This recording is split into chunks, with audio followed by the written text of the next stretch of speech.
හරිද එහෙනම් අපි මේ පාර විභාගෙට එන පාඩම් වලින් ජීව විද්‍යාව කොටසේ අද චුට්ටක් අපි කතා කරන්න බලමු විශේෂයෙන් පරණ සිලබස් එකට අදාළ.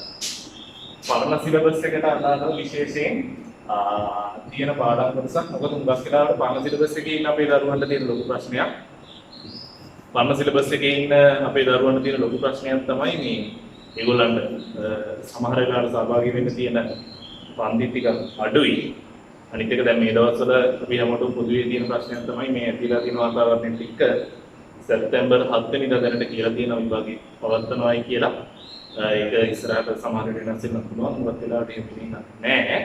ඒ කොහොම වුණත් පරණ සිලබස් එකේ අයට ඒ කියන්නේ 2012 සිලබස් එකේ කට්ටියට මේ පාර තමයි අන්තිම වතාව වෙන්නේ. ඒගොල්ලන් විභාගෙට මුහුණ දෙන. ඒකට උගක් කියලා තර්චයි අපේ දරුවෝ තමයි ඉන්නේ මේ පාර විභාගෙට මුහුණ දෙන්න බලන්න සිලබස් එකෙන්. ඒකට ඒගොල්ලෝ කොහොම හරි මේ පාර විභාගෙට මුහුණ දීලා හොඳ ප්‍රතිඵලයකට යන්න ඕනේ. ඒගොල්ලන් කියන පාඩම් කොටස මුලින්ම ඕගොල්ලන්ට ඉදිරිපත් කරන්න තමයි මම හිතුවේ. එතකොට ප්‍රවේණ විද්‍යාව කියන පාඩමේ යටතේ අපිට කතා කරන්න තියෙනවා ප්‍රෝටීන් සංශ්ලේෂණය කියන පාඩම. ප්‍රෝටීන සංශ්ලේෂණය කියන කොටස ප්‍රවේණ විද්‍යාව කියන පාඩමේ යටතේ අණුක ජීව විද්‍යාවේ අපිට කතා කරන්න තියෙනවා ප්‍රෝටීන සංශ්ලේෂණය කියන කොටස. මුලින්ම මම හිතුවේ අපේ වර්ණ සිලබස් එකේ දරුවන්ට අදාළ වන විෂය කරුණු වලින් මේ ප්‍රෝටීන සංශ්ලේෂණය කියන කොටස ඉවර කරනවා. මොකද අලුත් සිලබස් එක ගත්තාම අලුත් සිලබස් එකේ ප්‍රෝටීන සංශ්ලේෂණ යාන්ත්‍රණය ඉදිරිපත් කරලා තියෙනවා. හැබැයි කරුණු ටිකක් අලුතෙන් වැඩිපුර එකතු වෙලා තියෙනවා. ඒවා පරණ සිලබස් එකේ ආයේ නැහැ. ඒකින්ද මේක විෂය නිර්දේශ දෙකටම එකටම කතා කරන්න පුළුවන් මාතෘකාවක් නෙමෙයි.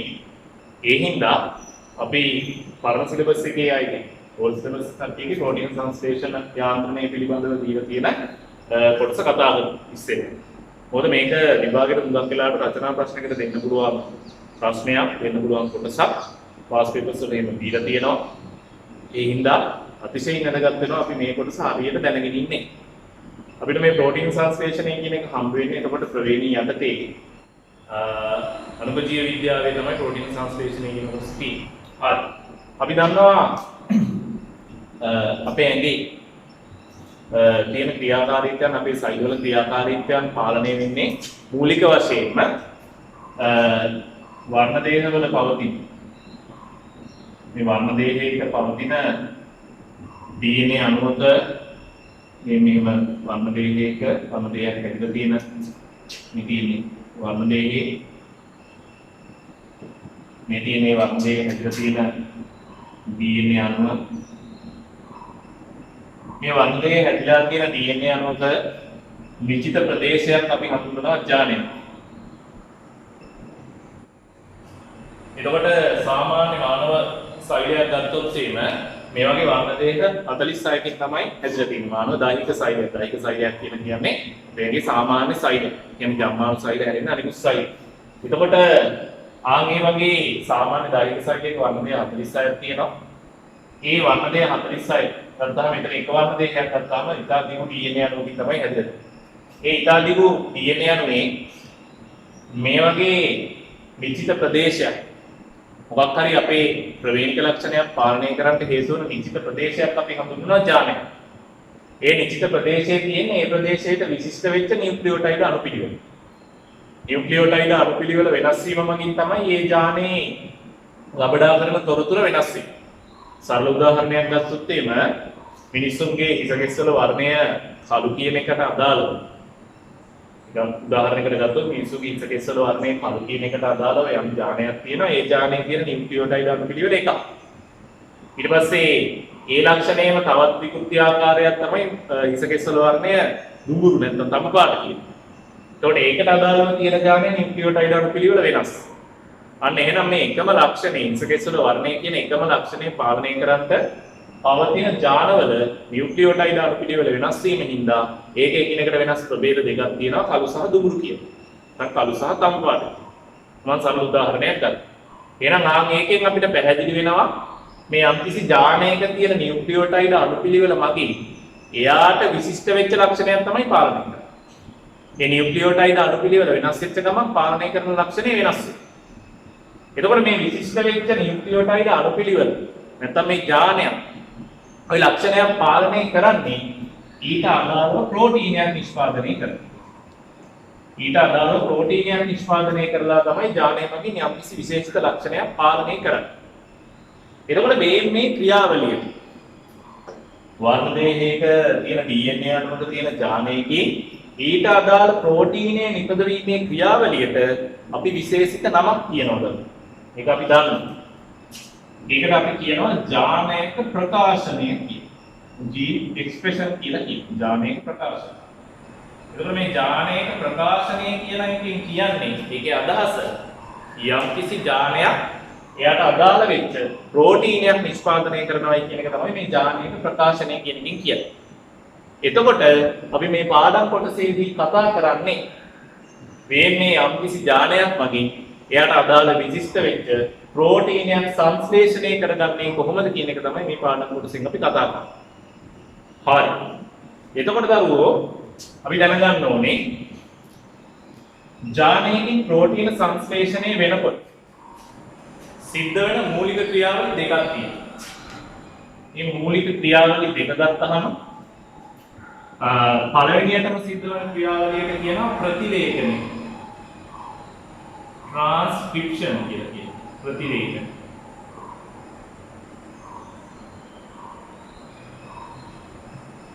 ඊළඟට සිද්ධ වෙන ක්‍රියාවලියට කියනවා පරිවර්තනය කියලා.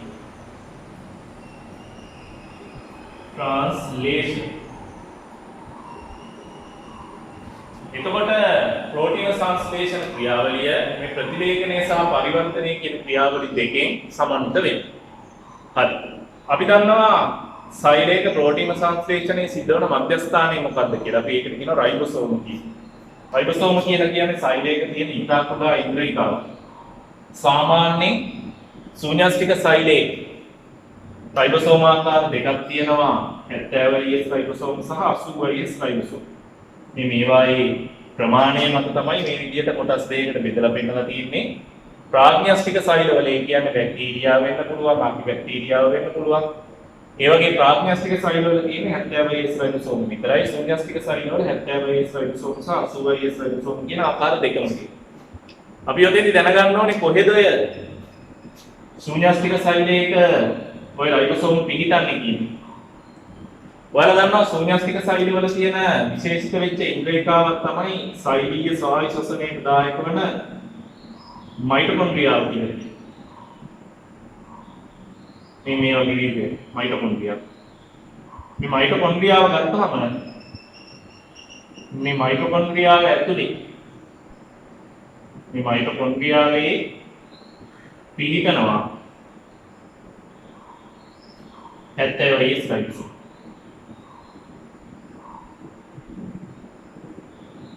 ඊට අමතරව ශූන්‍යස්තික සෛල අතරින් ප්‍රධාන වශයෙන් ශාක සෛලවල තියෙන විශේෂිත ඉන්ද්‍රියකාවක් තමයි අපි කියන්නේ හරිත ලවය. ද්විපටලමේ ඉන්ද්‍රියකාව මේ දෙකම මයිටොකොන්ඩ්‍රියා සහ හරිත ලවය කියන දෙකම ද්විපටලමේ ඉන්ද්‍රියකාව. මේ හරිත ලවය කියන ද්විපටලමේ ඉන්ද්‍රියකාවේ තැන් වල ඉතා කුඩා ඉන්ද්‍රියකාවන් 70S රයිබෝසෝම පවතින. රයිබෝසෝම වල විශේෂත්වය තමයි යා පටලමේ නොවන ඉන්ද්‍රියකාවක්. පටලයකින් වට වෙලා නැහැ. එතකොට මේ මම කිව්වේ දැන් ශූන්‍යස්තික සෛලයක 70S රයිබෝසෝම පිහිටන ස්ථාන ප්‍රධාන ඒවා දෙකයි මයිටොකොන්ඩ්‍රියාව තුල සහ රයිබෝසෝමේ තුල. ඊට අමතරව ශූන්‍යස්තික සෛලයක් ගත්තොත් ශූන්‍යස්තික සෛලයක මැද්දෙමින් න්‍යෂ්ටිය ඇන්දොත් මේ න්‍යෂ්ටිය වටේ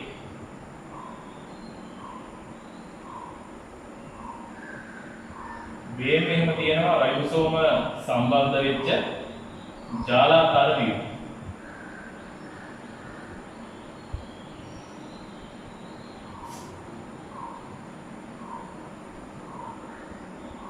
ජාලාකාර ව්‍යුහ පවතිනවා ඒවට අපි විශේෂ වෙච්ච නමක් කියනවා. ඒවට කියනවා අන්තප්ලාස්මීය ජාලික. අන්තප්ලාස්මීය ජාලික. මේවා මේ න්‍යෂ්ටිය සහ සෛලප්ලාස්මයේ අනික සියලු ප්‍රදේශ සම්බන්ධ කරමින් මුළු සෛලය තුලම නාලාකාරව පවතින ව්‍යුහයන් විශේෂයි. මේ අන්තප්ලාස්මීය ජාලිකාවලින් න්‍යෂ්ටිය ආසන්නයේ පවතින අන්තප්ලාස්මීය ජාලිකාවල පෘෂ්ඨයේ මතක තියාගන්න දරුවෝ සම්බන්ධ වෙලා තියෙනවා 80S රයිබෝසෝම්. මේ තියෙන්නේ 80S රයිබෝසෝම්.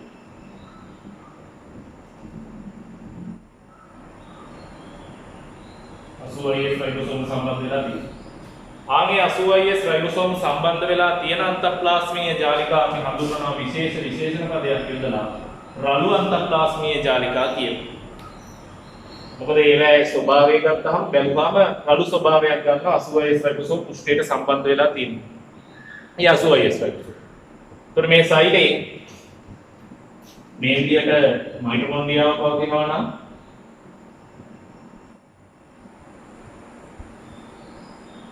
ඒ මයිටොකොන්ඩ්‍රියාව ASCII අපි කතා කරා 70S රයිබෝසෝම් පවතිනවා.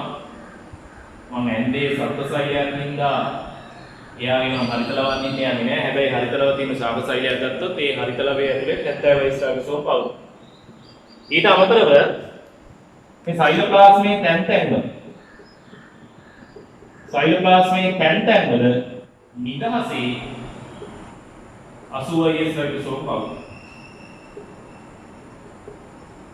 80S රයිබෝසෝම් පවතිනවා. නිදහසේ පවතිනවා. මම අනිකුත් ඉන්ද්‍රියක අඳින්න යන්නේ නැහැ මේ සත්ත්වසෛල. අන්න එහෙනම් අපි දන්නවා දැන් සත්ත්වසෛලේ නැත්නම් සාමාන්‍ය සෛලේ ප්‍රෝටීන සංශ්ලේෂණ මධ්‍යස්ථානයේ වෙච්ච රයිබෝසෝම පිහිටන ස්ථාන ප්‍රාග්න්‍යෂ්ටික නැත්නම් බැක්ටීරියා සෛලයක් ආකි බැක්ටීරියා සෛලයක් ගත්තොත් ප්‍රධාන වශයෙන් පිහිටන්නේ 70S රයිබෝසෝම විතරයි. 70S රයිබෝසෝම විතරයි පිහිටන්නේ. ශූන්‍යෂ්ටික සෛලයක් ගත්තොත් ශූන්‍යෂ්ටික සෛලයක 70S රයිබෝසෝම සහ 80S රයිබෝසෝම කියන ආකාර දෙකම පිහිටනවා. 70S රයිබෝසෝම පිහිටනවා ශූන්‍යෂ්ටික සෛල තුල පවතින මයිටොකොන්ඩ්‍රියා සහ හරිතලව ඇතුලේ. 80S රයිබෝසෝම් පිහිටනවා සෛලෝප්ලාස්මයේ නිදහස සහ රළු අන්තප්ලාස්මීය ජාලිකාවල පෘෂ්ඨයට සම්බන්ධ වෙනවා. එහෙනම් අපි දැන් දන්නවා ප්‍රෝටීන සංශ්ලේෂණ මධ්‍යස්ථාන පිහිටන හැටි. එතකොට මේකේ තව චූටි කැලලක් ඔයගොල්ලන්ට මම මතක් කරලා දෙන්නම්. මේ මයිටොකොන්ඩ්‍රියා සහ හරිතලවේ මේ මයිටොකොන්ඩ්‍රියා සහ හරිතලවය 70S රයිබෝසෝම දැරීම අපි සාක්ෂියක් විදිහට කතා කරනවා අන්තස්සහජීවීවාදේ. අන්තස්සහජීවීවාදේ එන්ඩෝසිම්බයොටික් තියරි කියන එකට අපි කතා කරනවා සාක්ෂියක් විදිහට.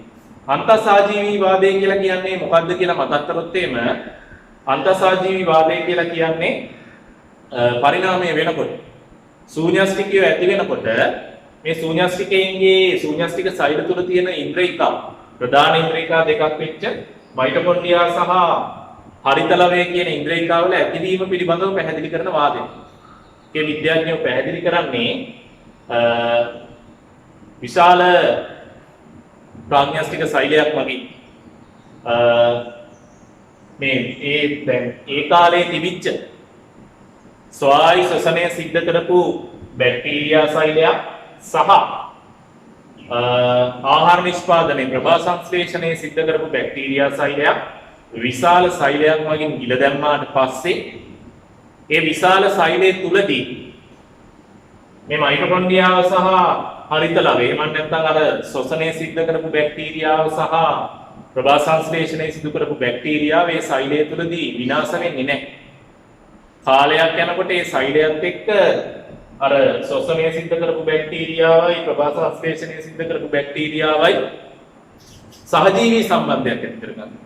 ආන්ගේ සහජීවී සම්බන්ධයේ හේතුවෙන් දීර්ඝ කාලයක් ගත වෙද්දී අර බැක්ටීරියා සෛල දෙක අර විශාල සෛලය තුල පිහිටන ඉන්ද්‍රියකා බවට පත් වුණායි කියලා මතයක් වාදයක් ඉදිරිපත් කරනවා. ඒක තමයි අන්තස්සහජීවීවාදය කියලා කියන්නේ.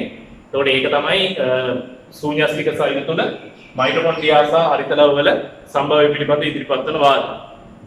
එතකොට මේ විශාල සෛලයේ මගින් මේ ශ්වසනය සිද්ධ කරපු බැක්ටීරියාව විල දැමීම මේ මයිටොකොන්ඩ්‍රියාව ඇති වූ බව ප්‍රභා සංශ්ලේෂණය සිදු කරන බැක්ටීරියාව කියලා දැමීමෙන් හරිත ලවයේ ඇති බව පැහැදිලි කරනවා. ඒකට ඒවාට සාක්ෂි විදියට දැනට ජීවත් වන බැක්ටීරියා සෛල තුලත් 70 වයිස් රයිබෝසෝම් පවතිනවා.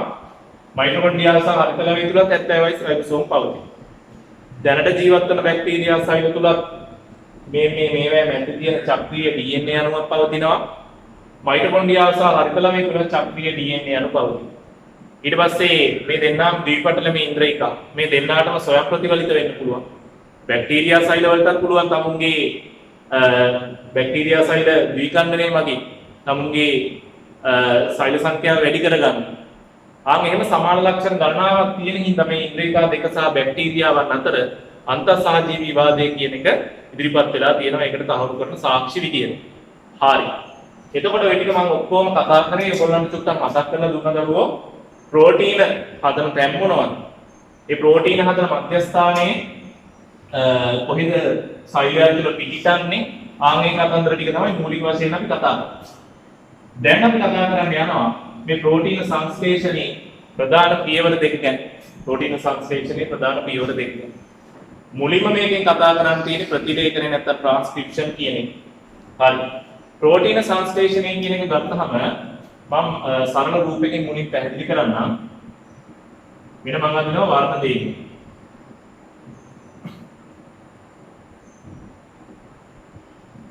මේ වර්ණ දෙකේ හැදිලා තියෙන්නේ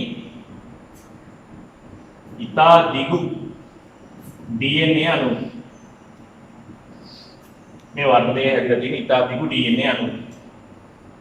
මේ DNA අණුවේ නිශ්චිත ස්ථානයක තියනවා කියලා හිතන්න ගානේ. ඔයාලා දන්නවා DNA අණුවක් හැදිලා තියෙන්නේ ඩියොක්සිරයිබෝ නියුක්ලියෝටයිඩ් වලින්. එතකොට මේ ඥානයක් කියලා කියන්නේ DNA අණුවේ තියෙන ඩියොක්සිරයිබෝ නියුක්ලියෝටයිඩ් අණු පිළිවෙල. එතකොට මේ ප්‍රෝටීන සංශ්ලේෂණ ක්‍රියාවලියේදී පළවෙනි පියවර ප්‍රතිලේඛනය කියන එකෙන් අදහස් වෙන්නේ මේ ඥානයේ පිහිටන ස්ථානයේ පිහිටන ඩියොක්සිරයිබෝ නියුක්ලියෝටයිඩ් අණු පිළිවෙලට අදාළව ඩියොක්සිරයිබෝ නියුක්ලියෝටයිඩ් අණු පිළිවෙලට අදාළව RNA අණුවක් නිෂ්පාදනය වෙන්නේ. ඒ RNA අණුවට අපි විශේෂ නමක් කියනවා පරිවිඩකාර RNA නැත්නම් mRNA කියලා හඳුන්වනවා.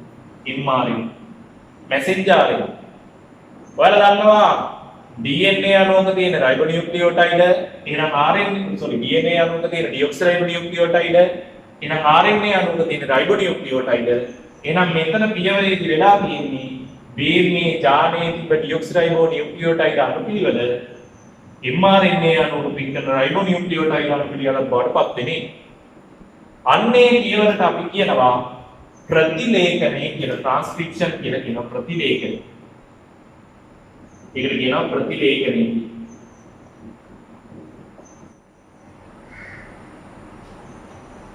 DNA අණුවක තියෙන ඩියොක්සිරයිබෝනියුක්ලියෝටයිඩ් අණු පිළිවෙලට අදාළව mRNA අණුවක් තිබුණේ ප්‍රතිලේඛනය කියලා හඳුන්වනවා. ඒ කියන්නේ ඩියොක්සිරයිබෝනියුක්ලියෝටයිඩ් අණු පිළිවෙලට අදාළව රයිබෝනියුක්ලියෝටයිඩ් අණු පිළිවෙල සකස් කරලා mRNA අණුවක් නිෂ්පාදනය කියන ප්‍රතිලේඛනය කියනවා. ඊළඟට මේ ප්‍රතිලේඛනයට පස්සේ මේ නිෂ්පාදනය වෙච්ච mRNA අණුවට ඒ mRNA අණුවේ තියෙන රයිබෝනියුක්ලියෝටයිඩ් වලට අදාළව ඒ රයිබෝනියුක්ලියෝටයිඩ් වලට ගැලපෙන ඇමයිනෝ අම්ල එකතු කරලා ප්‍රෝටීන සංශ්ලේෂණ මධ්‍යස්ථානයේ වෙච්ච රයිබෝසෝමයේ තුලදී අර ඇමයිනෝ අම්ල එකතු කරලා පොලිපෙප්ටයිඩ් දාමයක් නිෂ්පාදනය කරනවා. නැත්නම් ප්‍රෝටීනයක් නිෂ්පාදනය කරනවා. මේ mRNA අණුවට ගැලපෙන පොලිපෙප්ටයිඩ් දාමයක් නැත්නම් ප්‍රෝටීනයක් නිෂ්පාදනය කරන ඔයාලා දන්නවා පොලිපෙප්ටයිඩ් දාමයක් නැත්නම් ප්‍රෝටීනයක් මූලික වශයෙන් සකස් වෙන්නේ ඇමයිනෝ අම්ල වලින්. එහෙනම් මේ දෙවෙනි පියවරේදී වෙන්නේ රයිබෝනියුක්ලියෝටයිඩ් අණු පිළිවෙල ඇමයිනෝ අම්ල අණු පිළිවෙලක් බවට පරිවර්තනය වෙන්නේ. අන්න ඒ රයිබෝනියුක්ලියෝටයිඩ් අණු පිළිවෙල mRNA අණුවක පවතින ප්‍රෝටීනයක ඇමයිනෝ අම්ල අණු පිළිවෙලක් බවට පත් කිරීමේ ක්‍රියාවලියට අපි කියනවා දරුවෝ නමක් පරිවර්තනය කියලා. ට්‍රාන්ස්ලේෂන් කියලා කියනවා. මේක කියන පරිවර්තනය කියලා. පරිවර්තන. එහෙනම් ප්‍රෝටීන සංශ්ලේෂණය කියලා කියන්නේ ඔය ක්‍රියාවලිය. ඕකට මෙතකොට කාට හරි කියන්න පුළුවන් ජානේක ප්‍රකාශනය කියලා. ඕකට මෙතකොට කාට හරි කියන්න පුළුවන් ජානේක ප්‍රකාශනය කියලා. ප්‍රෝටීන සංශ්ලේෂණය කියලා එතකොට මූලික වශයෙන් හඳුන්වන්නේ මේ ක්‍රියාවලිය. කොහොම ඒ ක්‍රියාවලිය තමයි අපි ප්‍රෝටීන සංශ්ලේෂණය කියලා මූලික වශයෙන් හඳුන්වන්නේ. ඊට පස්සේ අපිට කතා කරන්න තියෙනවා මේ ප්‍රධාන ක්‍රියාවලි දෙකේදී කියන්නේ ප්‍රතිලේඛනයේදී සහ පරිවර්තනයේදී සිද්ධ වෙන දේවල් මොනවද කියන්නේ. මුලින්ම අපි කතා කරමු ප්‍රතිලේඛනය කියන්නේ. මුලින්ම අපි කතා කරමු ප්‍රතිලේඛනය කියන්නේ.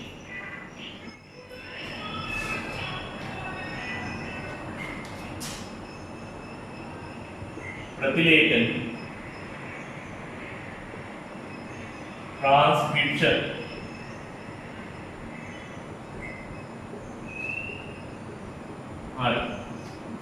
प्रतिलेखनය කියලා කියන්නේ වෙන වෙනම වර්ණ දෙකක පවතින DNA අණුවක් තියෙනවා. මේ DNA අණුවේ මේ ස්ථානයේ හිතන්නකෝ යම්කිසි ඥානයක් පවතිනවා. ඉනි ඥාන. මේ ප්‍රතිලේඛනයේදී වෙන්නේ ඕමයේ ඥානයේ පවතින ඩියොක්සිරයිබෝ නියුක්ලියෝටයිඩ් අණුපිළිවෙලට අදාළව මේ ඥානයේ පාත්‍ර ඩියොක්සිරයිබෝ නියුක්ලියෝටයිඩ් අණුපිළිවෙලට අදාළව mRNA අණුවක් නිෂ්පාදනය වෙන එක තමයි වෙන්නේ. එතකොට මේ ඥානය සහිත ප්‍රදේශයේ මුලින්ම සිද්ධ වන ක්‍රියාවලිය තමයි මේ DNA අණුව මේ ඥානය සහිත ප්‍රදේශයේ ඇමරුම් රහිත වීම සිද්ධ වෙනවා. මේ ඥානය සහිත ප්‍රදේශයේ ඇමරුම් රහිත වීම සිද්ධ වෙනවා. ඒ සඳහා බලපානවා විශේෂ වෙච්ච එන්සයිමයක්. ඒ සඳහා බලපානවා විශේෂ වෙච්ච එන්සයිමයක්. මම මේ අත්පැයෙන් හඳින්නේ එන්සයිම්. ඒ එන්සයිමේ කියනවා RNA පොලිමරේස් RNA polymerase කියන එන්සයිමේ මගින් මේ DNA අණුව ඇවරුම් රහිත කිරීම සිද්ධ කරනවා. සාමාන්‍යයෙන් අපි කතා කරනවා ස්වයං ප්‍රතිවලිත වෙනකොට ඕම DNA ප්‍රතිවලිත වෙනකොට ඇවරුම් රහිත වීම කියන එක සිද්ධ කරන්නේ DNA හෙලිකේස් කියන එන්සයිමේ. හැබැයි මේ RNA polymerase කියන එන්සයිමේ එක සංරචකයකට හැකියාව තියෙනවා DNA හෙලිකේස් වල හැකියාව. ඒ කියන්නේ DNA අණුව ඇමරුම් රහිත කිරීමේ හැකියාව තියෙනවා. ඒතකොට මේ RNA polymerase enzyme වගේම තමයි හඳුනාගන්නේ ජානේ පිහිටන ස්ථානය මොකක්ද කියලා. මේ ජානේ පිහිටන ස්ථානය හඳුනාගෙන අනිත් එක දරුවෝ විශේෂයෙන් මතක තියාගන්න ඕනේ මේ පොලිනියුක්ලියෝටයිඩ් දාම දෙකෙන් මේ DNA අණුවේ පවතින පොලිනියුක්ලියෝටයිඩ් දාම දෙකෙන් ජානේ පවතින එක් දාමයක විතරයි. දැන් මේ දාමේ ජානේ පවතිනවා නම් අනිත් පොලිනියුක්ලියෝටයිඩ් දාමය කියලා කියන්නේ එයාට අනුපූරක දාමයක්. ඔතන ජානේ පවතින දාමය. එහෙම නැත්නම් අච්චු දාමය කියලා අපි ඒක හඳුන්වනවා. මම මේකට කියන්නම් අච්චු දාමය කියලා. ටෙම්ප්ලේට් එක කියලා හඳුන්වනවා. ටෙම්ප්ලේට් ස්ට්‍රෑන්ඩ් එක අච්චු දාමය. ඔය අච්චු දාමයක් කියන දාමයක් අපි හඳුන්වන්නේ වෙන දෙයක් හින්දා නෙමෙයි. මේ RNA polymerase කියන එන්සයිමේ ක්‍රියා කරන්නේ අර DNA අණුවේ නිශ්චිත දිශාවකට විතරයි යට ක්‍රියා කරන්න පුළුවන්. ඒ නිශ්චිත දිශාවට පවතින ඩියොක්සිරයිබෝ නියුක්ලියෝටයිඩ් දාමයට අනුව තමයි එයා රයිබෝ නියුක්ලියෝටයිඩ් දාමයක් මෙතන සකස් කරන්නේ. එහෙනම් ආන්ගේ නිශ්චිත දිශාවට පවතින පොලිනියුක්ලියෝටයිඩ් දාමය තමයි අපි හඳුන්වන්නේ අච්චු දාමය නැත්නම් ටෙම්ප්ලේට් ස්ට්‍රෑන්ඩ් එක කියලා. ඒකට ඒක හඳුනා ගන්න RNA polymerase. ඔය RNA polymerase මගින් හඳුනාගත්ත අච්චු දාමය මේක කියලා මම හිතන්නම්. මෙන්න මේකේ මම ලියනවා වාස්මාන පිළිවෙලක්.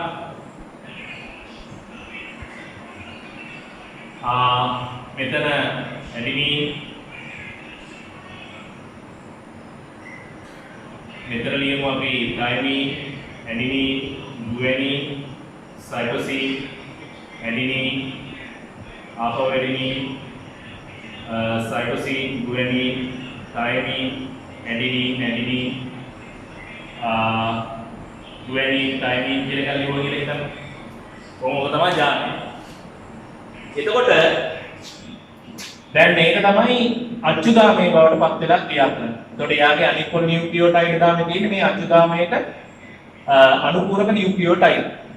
එතකොට මේ අච්චුගාමයේ ඉස්සරහින් RNA පොලිමරේස් වල ක්‍රියාකාරීත්වයේ මගින් නැත්නම් ඒ ක්‍රියාකාරීත්වයේ යටතේ රයිබෝ නියුක්ලියෝටයිඩ් පෙළ ගැස්සෙනවා. රයිබෝ නියුක්ලියෝටයිඩ් පෙළ ගැස්සෙනවා.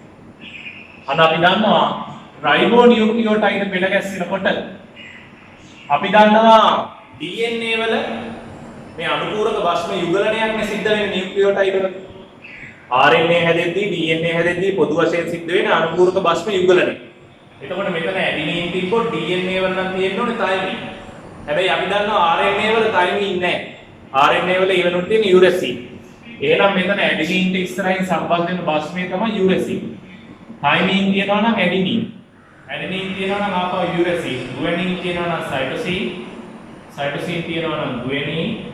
ඇඩිනින් තියනවා නම් යුරසින්. ආපහු යුරසින්. ගුවනින්. සයිටෝසින්. තයිමින් තියනවා නම් ඇඩිනින්. යුරසින්. යුරසින්. සයිටෝසින්. ඇඩිනින් කියන භස්ම ටික ඔය විදිහට පෙළ ගැස්සෙනවා. මේ විදිහට පෙළ ගැස්සිලා මේ රයිබෝ නියුක්ලියෝටයිඩ් දාමේ ඇති කරන්නේ RNA පොලිමරේස් වලින්. RNA පොලිමරේස් සාමාන්‍යයෙන් රයිබෝ නියුක්ලියෝටයිඩ් එකතු කරන්නේ 5 අන්තයේ ඉඳලා 3 අන්තය වෙනකන්. ඒ කියන්නේ එක නියුක්ලියෝටයිඩ් එක 3 අන්තයෙන් තමයි එයා ඊළඟ නියුක්ලියෝටයිඩේ සෙට් කරන්නේ. ඒ විදිහට තමයි මේ හැදෙන දාමේ හැදෙන්නේ. එතකොට මේ විදිහට සකස් කරන මේ දාමයට කියනවා අපි mRNA අණුව කියලා.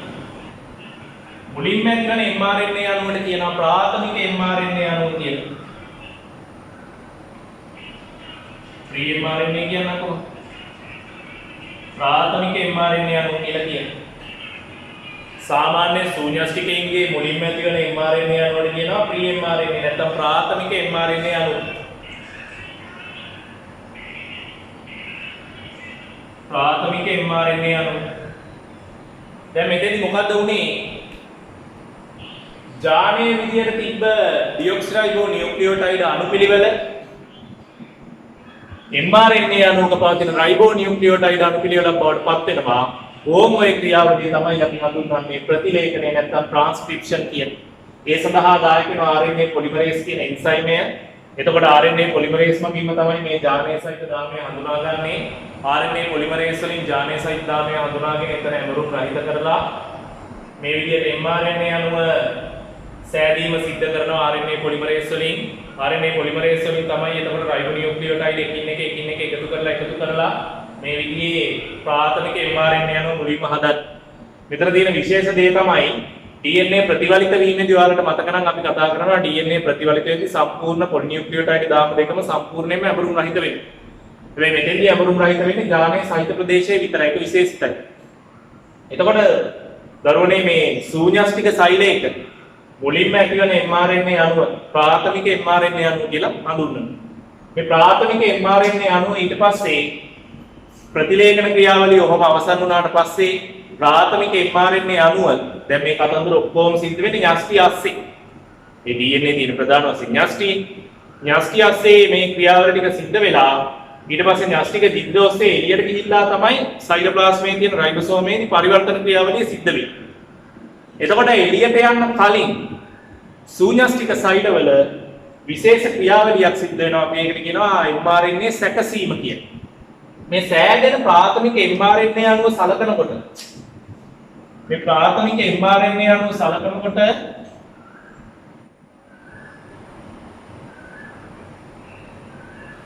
මේ මෙතන ලියපු වස්මාන පිළිවෙල ලියනවා.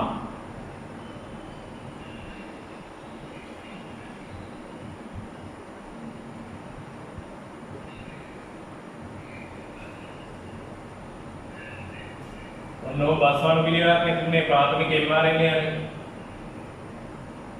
මේ ප්‍රාථමික mRNA අණුව සලකනකොට සාමාන්‍යයෙන් මේ ජානවල මේ ප්‍රාථමික mRNA අණුව හැදුනේ ජානකින්. මේ ජානවල සමහර කොටස් තියෙනවා. දැන් හිතන්නකෝ මේ ජානවල සමහර කොටස් තියෙනවා.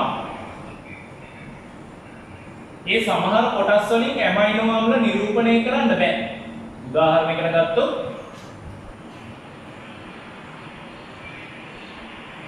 දැන් මේ තියෙන ජානේ මේ කොටසෙන් ඇමයිනෝ අම්ලයක් නිරූපණය කරනවා. මේ කොටසෙන් ඇමයිනෝ අම්ලයක් නිරූපණය කරනවා. මේ කොටසෙන් ඇමයිනෝ අම්ලයක් නිරූපණය කරනවා. එතකොට මේ ඇමයිනෝ අම්ල නිරූපණය කරන කොටස් අපි හඳුන්වනවා එක්සෝන කියලා. එක්සෝන. ඇමයිනෝ අම්ල නිරූපණය නොකරන කොටස් හඳුන්වනවා ඉන්ට්‍රෝන කියලා. ඉන්ට්‍රෝන. එතකොට දැන් ඔය මේ තියෙන්නේ ජානේ කියන්නේ DNA ඩිऑක්සිරයිබෝ නියුක්ලියෝටයිඩ් අණුපිළිවෙලේ තියෙන්නේ. එතකොට ඔය ජානීන් අපේ ප්‍රාථමික mRNA අණුව සෑදෙනකොට මේ ප්‍රාථමික mRNA අණුවේ අර එක්සෝන ප්‍රදේශයි ඉන්ට්‍රෝන ප්‍රදේශයි දෙකම තියෙනවා. එතකොට මේ mRNA සැකසීම කියන එකේදී වෙන්නේ අර ප්‍රාථමික mRNA අණුවේ තියෙන ඉන්ට්‍රෝන කොටස් ටික. මොකද මේ ඉන්ට්‍රෝන කොටස් ටික දැන් මෙයාව ඊට පස්සේ යවන්න ඕනේ රයිබෝසෝමේට. මතක තියාගන්න අර රයිබෝසෝමේට ඉන්ට්‍රෝන කොටස් කියවන්න බෑ. එයාට කියවන්න පුළුවන් ඇමයිනෝ අම්ල වලට කේත සපයන එක්සෝන කොටස් ටික විතරයි. අන්න ඒකින්ද මේ ප්‍රාථමික mRNA අණුවේ තියෙන ඉන්ට්‍රෝන කොටස් ටික ඉවත් කරලා හිතමුකෝ මේ දෙක ඉන්ට්‍රෝන දෙකක් කියන්නේ. එහෙනම් ඔය කොටස් දෙක ඉවත් කරලා එන්න මේවා ඉන්ට්‍රෝන කියලා හිතන්න. මම මේ නිකන් ඒවා ඉන්ට්‍රෝන කියලා හිතන්න. උදාහරණයකට පෙන්නන්න ගත්තා. ඒ ඉන්ට්‍රෝන කොටස් ඉවත් කරලා එක්සෝන කොටස් ටික විතරක් එකතු කරලා මේ විදිහට ආය mRNA අණු සකස් කරනවා. ඒ හැදෙන mRNA අණුවට කියනවා ද්විතීක mRNA. එහෙම නැත්නම් පරිණත mRNA කියන. පරිණත mRNA කියලා කියන්නේ. මේ පරිණත mRNA අණුව තමයි ප්‍රෝටීන සංශ්ලේෂණය සඳහා ඍජුවම දායක වෙන්නේ. මේ පරිණත mRNA අණුව තමයි ඍජුවම දායක වෙන්නේ ප්‍රෝටීන සංශ්ලේෂණය. එතකොට ඔයාලා හොඳට මතක තියාගන්න දරුවෝ මේක විභාගෙට MCQ වලට අහන්න පුළුවන්. මේ ජානයට වඩා අර හැදෙන පරිණත mRNA අණුව බොහෝ වෙලාවට ශූන්‍යස්තිකයේ දිගින් අඩුයි. හේතුව ජානය කියන එකේ එක්සෝනක් තියෙනවා ඉන්ට්‍රෝනක් තියෙනවා. හැබැයි අර හැදෙන ද්විතීක mRNA අණුවේ නැත්තම් පරිණත mRNA අණුවේ තියෙන්නේ එක්සෝන කොටස් ටික විතරයි. ඒකෙන් මතක තියාගන්න ඒක අහන්න පුළුවන් විභාගෙට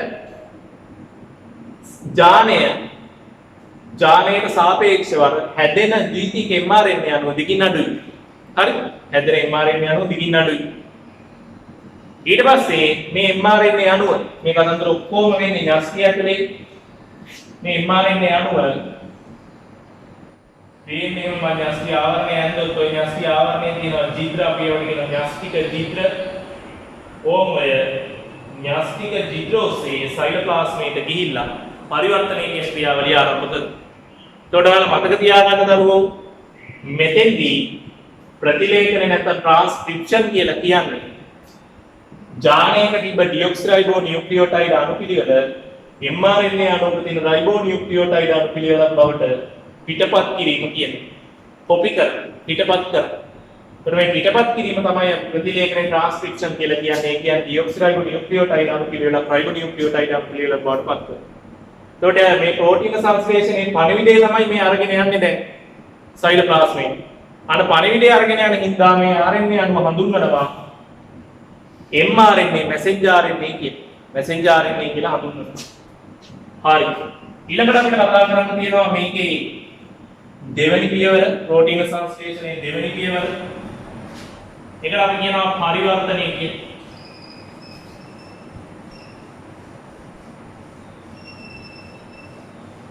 පරිවර්තන ट्रांसलेशन කියන්නේ.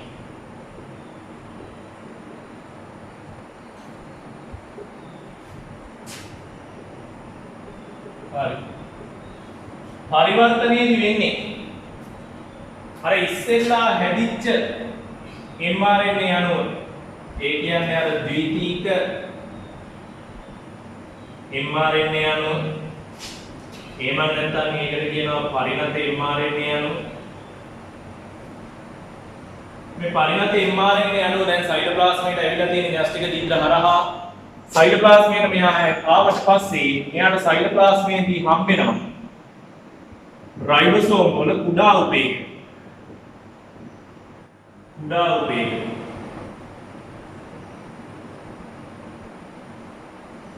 දැන් අපි 80 රයිබෝසෝමයක් ගත්තොත් එමේ මෙයාගේ උපේකක දෙකක් තියෙනවා. උඩින් තියෙන උපේකකයේ හඳුන්වනවා 60is කියලා. කුඩා එක හඳුන්වනවා 40is කියලා. එතකොට මෙයාට හම්බෙන්නේ මේ කුඩා උපේකක. මේ කුඩා උපේකකයේ කියන එක හම්බුනාට පස්සේ මේ කුඩා උපේකකයත් එක්ක mRNA අණුව බැඳෙනවා. මේ mRNA අණුව කුඩා උපේකකයත් එක්ක බැඳිලා මේ කුඩා උපේකකයේ mRNA අණුව ඔස්සේ ගමන් කරනවා. අන්න එතකොට මේ mRNA අණුවේ කියනවා පරිවර්තනය ආරම්භ කරන විශේෂිත ස්ථානයක්. සාමාන්‍යයෙන් ශූන්‍යස්තික සෛලයක පරිවර්තනය ආරම්භ කරන්නේ විශේෂිත භස්ම තුනකින්. ඒකට කියනවා AUG කියන භස්ම තුන. මොකද මේවා RNA රයිබෝනියුක්ලියෝටයිඩ් වලින් තමයි නම් කරන්නේ. ඇඩෙනින් කියනවා, යුරැසිල් කියනවා, ගුවනින් කියනවා. මේ කුඩා උපේකකය මේ mRNA අණුව ගමන් කරනකොට කුඩා උපේකකයේ ඔස්සේ අන්න යාට හම්බ වෙනවා AUG කියන භස්ම තුන හම්බුනා කියලා එකක්.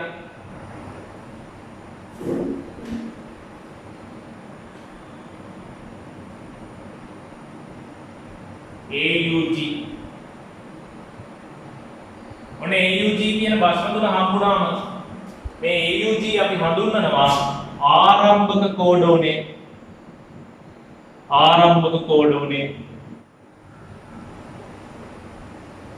එහෙම නැත්නම් ස්ටාර්ට් කෝඩෝන් එක කියන ආරම්භක කෝඩෝනේ කියලා හඳුන්වන AUG.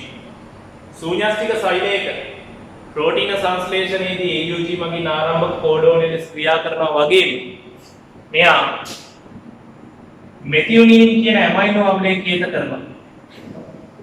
මෙතියොනින් කියන ඇමයිනෝ අම්ලයේ කේත කරනවා. එතකොට ඔයාලා මතක තියාගන්න ශූන්‍යස්තික සෛලයක ප්‍රෝටීන සංශ්ලේෂණයේ ආරම්භක ඇමයිනෝ අම්ලය හඳුන්වනවා මෙතියොනින් කියලා.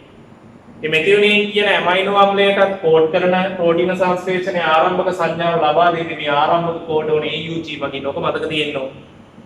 එතකොට දැන් මේ කතන්දර ටික මේ mRNA අණු ඇවිල්ලා රයිබෝසෝමයේ කුඩා උපේකකයක් එක්ක 40is කුඩා උපේකකයක් එක්ක සයිටෝප්ලාස්මයේ සම්බන්ධ වෙනකොට සයිටෝප්ලාස්මයේ ওই වෙලාවේදී තියෙනවා විශේෂිත වෙච්ච තවත්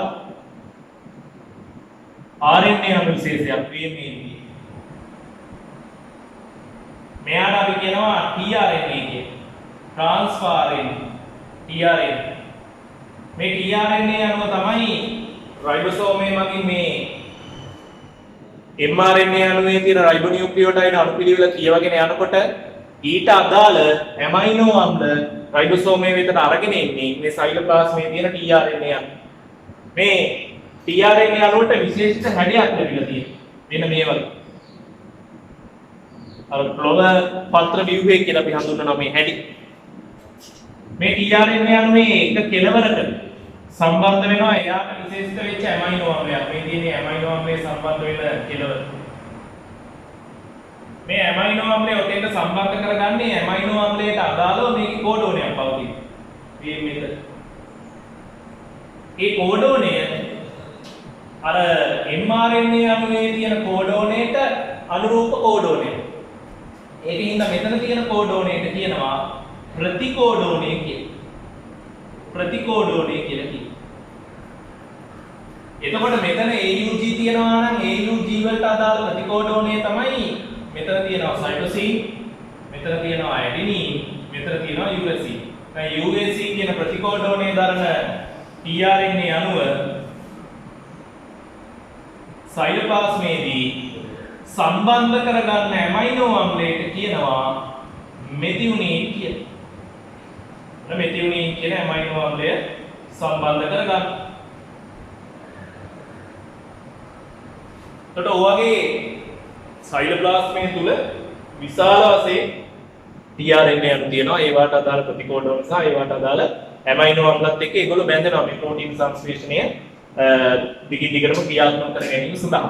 එතකොට මේ AUG කියන ආරම්භක කෝඩෝනේ රයිබෝසෝමයේ කුඩා උපේකකයන හමුවීමත් එක්ක මේ කෝඩෝනය ප්‍රෝටීන සංශ්ලේෂණයේ පරිවර්තන ක්‍රියාවලියේ ආරම්භක සංඥාව සපයනවා වගේම මෙතියොනින් කියන ඇමයිනෝ අම්ලය කෝඩ් කරනවා. මේ මෙතියොනින් කියන ඇමයිනෝ අම්ලයට කෝඩෝනේ සපයනවා.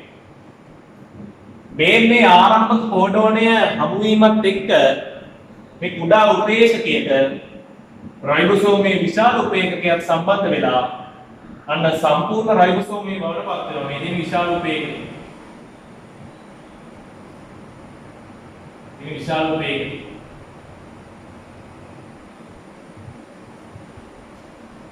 එතකොට මේ විශාල උපේක්ෂකය මේක 40S මේක 60S. දැන් සම්පූර්ණ රයිබෝසෝමයේ හැදිලා. මතක තියාගන්න එතකොට මේ සම්පූර්ණ රයිබෝසෝම තත්ත්වයේ තියෙන්නේ මේ ප්‍රෝටීන සංශ්ලේෂණය සිද්ධ වෙන වෙලාවෙ විතරයි. අනිත් වෙලාවෙදී උපේක්ෂක වෙනම තියෙන්නේ. දැන් ඔන්න සම්පූර්ණ රයිබෝසෝමයේ බවට පත් වෙලා මෙතන ආරම්භක කෝඩෝනේ දරනවා. දැන් මේ mRNA අණුව මේ රයිබෝසෝමයේ කුඩා උපේක්ෂකය ඔස්සේ මේ පැත්තට ගමන් කරනවා. මේ ගමන් කරලා මේ AUG කියන ස්ටාර්ට් කෝඩෝන් එක මේ මැද ප්‍රදේශයේ තියෙන ඒ කියන්නේ මේක තව බස්ම තුනක් එහාට ගියාම මේ AUG කියනවානේ මැද්ද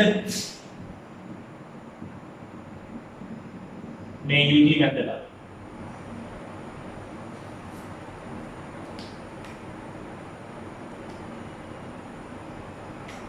ඔන්න ඔය විදිහට පිළිතන අවස්ථාවේදී මේ මෙතියොනින් කියන ඇමයිනෝ අම්ලය රැගත් tRNA අණුව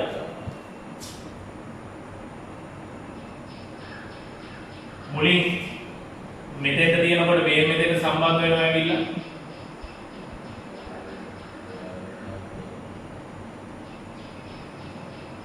මොන සම්බන්ධ වුණා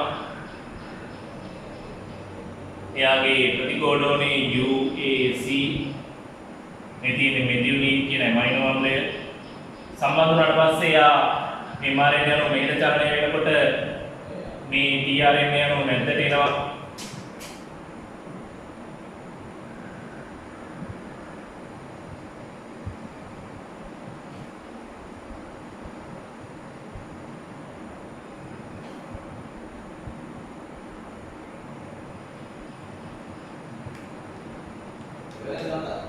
tRNA අණුව මැද්දට ආවට පස්සේ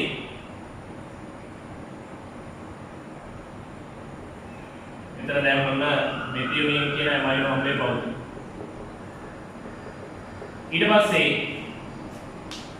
දැන් මේ රයිබෝසෝමයේ කුඩා උපේක්ෂකය මේක දිගයි උඩ. ඊළඟ කෝඩෝනියත් ඇවිල්ලා තියෙන මෙතන. එහෙනම් ඒ කෝඩෝනියට අදාළ tRNA අණුව එයාට අදාළ ඇමයිනෝ අම්ලයත් එක්ක මෙතෙන් තියෙනවා.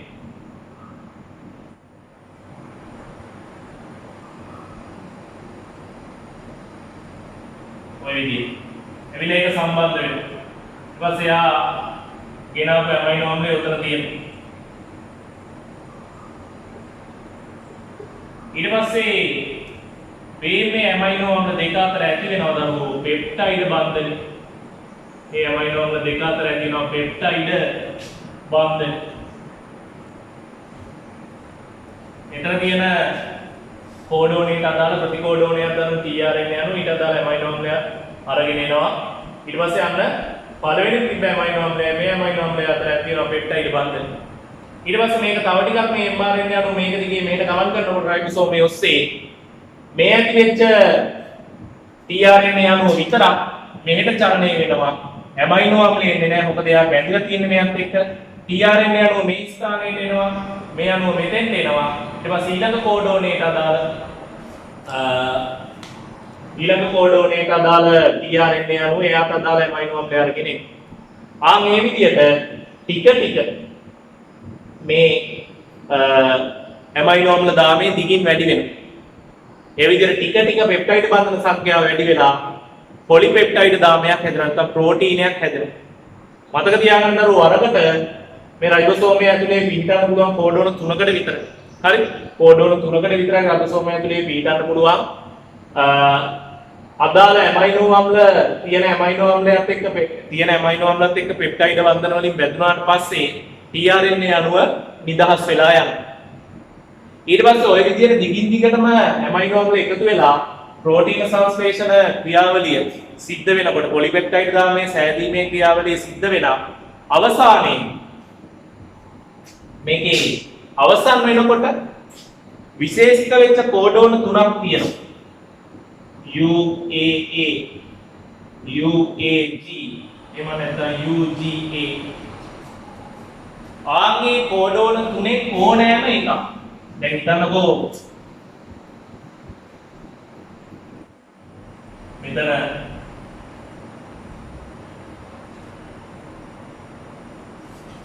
පොලිපෙප්ටයිඩ් දාමේ දැන් හැදිලා තියෙන්නේ සෑහෙන්න කියන්නේ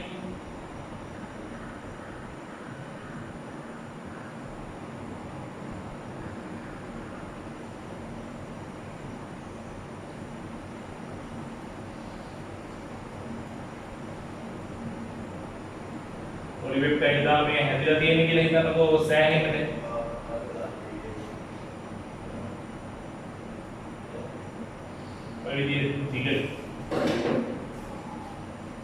peptide බන්ධන වලින් මැදිලා ගොඩාක් හැදිලා තියෙනවා.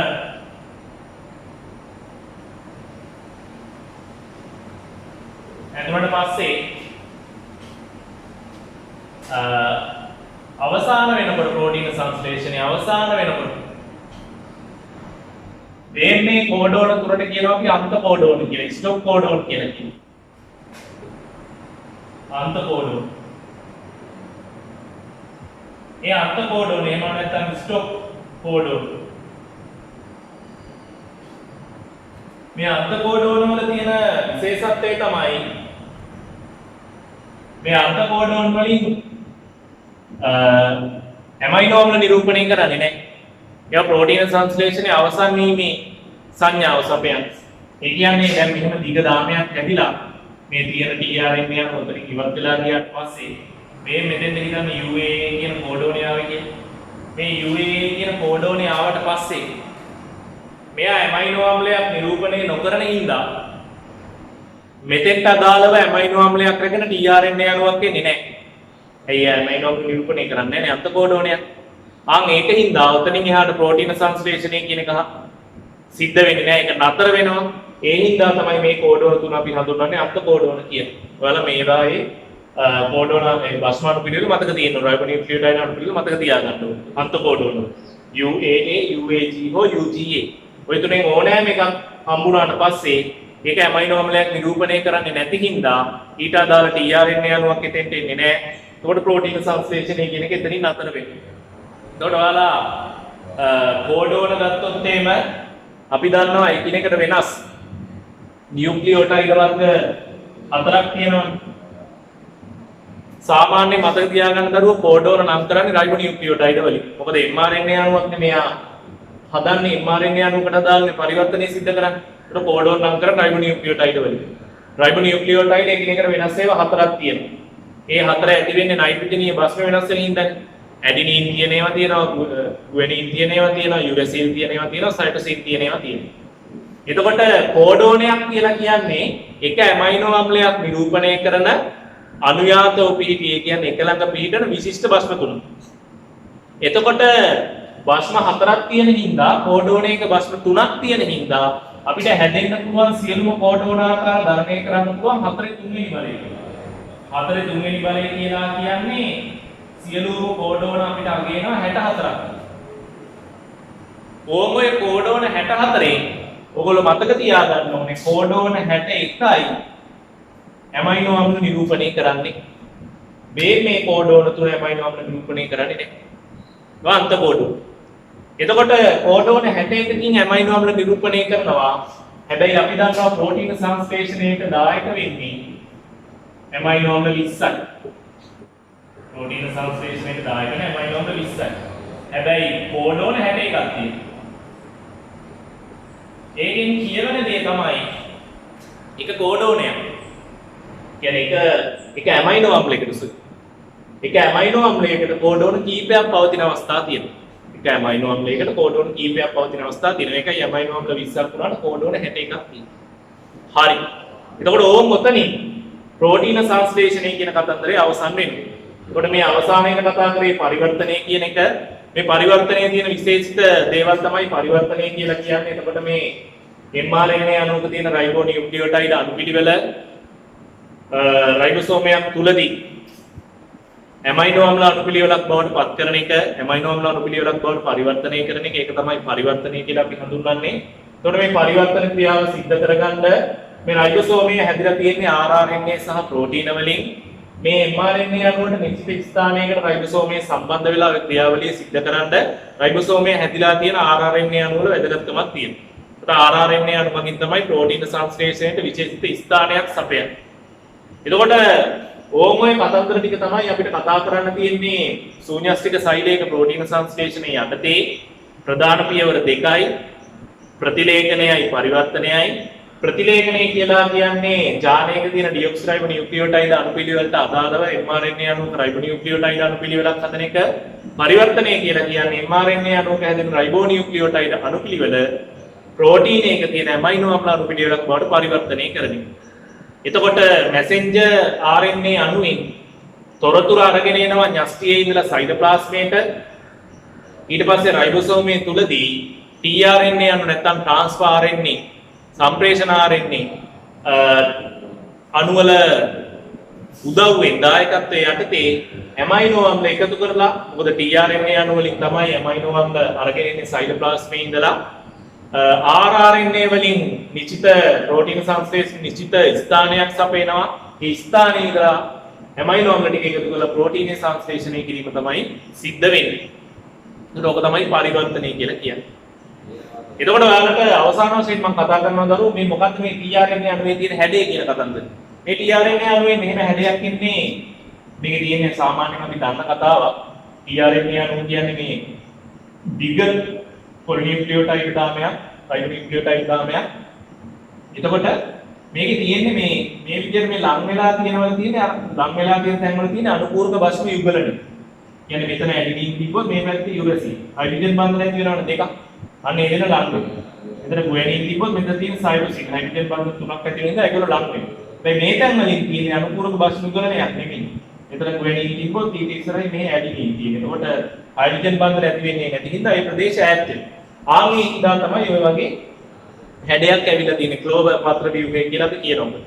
ඒකට ඕම ඔය කතන්දර ටික තමයි පැරණි විෂය නිර්දේශය යටතේ ප්‍රෝටීන සංශ්ලේෂණයට අදාළව කතා කරන්න තියෙන්නේ. ඔය වගේම අපි නව විෂය නිර්දේශයට අදාළව ප්‍රෝටීන සංශ්ලේෂණයට තියෙන විශේෂ වෙච්ච කරුණුත් එක්කම තවත් මේ වගේ වීඩියෝ එකකින් අපි ඉදිරි අනාගතයේ දවසක හමු වෙනවා. එහෙනම් හැමෝටම ආයුබෝවන්.